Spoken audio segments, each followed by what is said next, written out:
বিসমিল্লাহির রহমানির রহিম। আল্লাহুম্মা সাল্লি আলা মুহাম্মাদিন আবদিকা ওয়া রাসূলিকা ওয়া সাল্লি আলাল মুমিনিনা ওয়াল মুমিনাতিল মুসলিমিনা ওয়াল মুসলিমাত। সম্মানিত উপস্থিতি, আজকে সমাজে দেখা যাচ্ছে যে মানুষের উপরে জিনের অত্যাচার অথবা বিভিন্ন জাদু অথবা কুফরি অথবা কোনো অনিষ্টতা, যেটা আমরা বলি নজর লাগা অথবা কুদৃষ্টি, এটা খুব ব্যাপকতা ধারণ করছে। তো এইটার শরীয়তের সমাধান কি, এটা আপনাদের সামনে আমি বলতে চাচ্ছি। সেটা হলো যে আপনারা মাত্র কয়েকটা সূরা আমল করবেন, আল্লাহ তাআলা আপনাদেরকে এই বিপদ আপদ থেকে হেফাজত করবে। আপনাদের শরীরকে আল্লাহ তাআলা সমস্ত অনিষ্ট থেকে শরীরকে বন্ধ করে রাখবে যদি এই আমলগুলো ঠিকমতো করতে পারেন। সেটা হলো ফজরের নামাজ এবং মাগরিবের নামাজের পরে সূরা ইখলাস এবং সূরা ফালাক এবং সূরা নাস, অর্থাৎ কুল হুয়াল্লাহু আহাদ এই সূরা, কুল আউযু বিরাব্বিল ফালাক, কুল আউযু বিরাব্বিন নাস, এই তিন সূরা বিসমিল্লাহ সহকারে, আউযু বিল্লাহ পড়ে বিসমিল্লাহ সহকারে তিনবার পড়বেন। তিনবার পড়ে এইভাবে হাতে ফুঁক দিবেন, ফুঁক দেওয়ার পরে ঠিক এইভাবে আমি আপনাদেরকে দেখাচ্ছি, মাথার পিছন থেকে হাতকে এইভাবে সামনে নিয়ে আসবেন। সামনে নিয়ে আসার পরে ঠিক এই পজিশনে যখন আসবে তখন দুই হাতকে দুদিকে দিয়ে দুই কাঁধের উপরে দিবেন, কাঁধ সোজা দিবেন। এরপরে এইভাবে ক্রস চিহ্ন আসবে, এরপরে সোজা এইভাবে নিচের দিকে মাজা পর্যন্ত নাবায়ে দিবেন। এই যে এইভাবে সোজা নিচের দিকে হাতকে মাজার দিকে নাবায়ে দিবেন। দেওয়ার পরে এরপরে আপনারা কি করবেন, এই দুই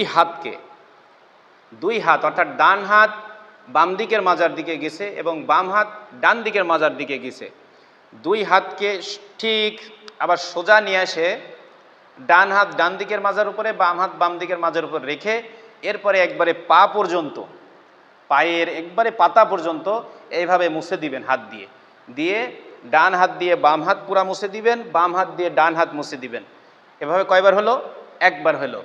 এরপরে ঠিক আবার বিসমিল্লাহ সহকারে সূরা ইখলাস ফালাক নাস পড়ে ঠিক আবার এইভাবে করবেন ফুঁক দিয়ে। তাহলে কয়বার হলো? দুইবার। এরপরে আরেকটি বার একইভাবে আমল করে হাতে ফুঁক দিয়ে পিছন থেকে বলে এরকম একই নিয়মে আবার পুরা শরীর মাসে করে নেবেন। ইনশাআল্লাহ তাআলা এটা ফজরের নামাজের পড়ার পরে দেরি করবেন না, খুব দ্রুত করার চেষ্টা করবেন। মাগরিবের নামাজের পরেও দেরি করবেন না, খুব দ্রুত করার চেষ্টা করবেন। তাহলে দ্রুত করলে আপনার ফজরে যদি এই আমলটা করেন তাহলে মাগরিব পর্যন্ত আপনার শরীরকে আল্লাহ তাআলা বন্ধ করে রাখবে, সমস্ত বিপদ আপদের বন্ধক, এটা প্রতিবন্ধক হয়ে যাবে। আর মাগরিবে করলে ফজর পর্যন্ত। আরেক বর্ণনার মধ্যে আছে, তাহলে এটা গেল ফজর আর মাগরিব।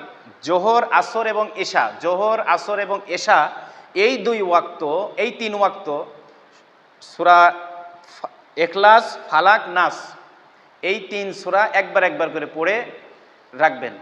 সূরা ইখলাস ফালাক নাস এই তিন সূরা একবার করে পড়া।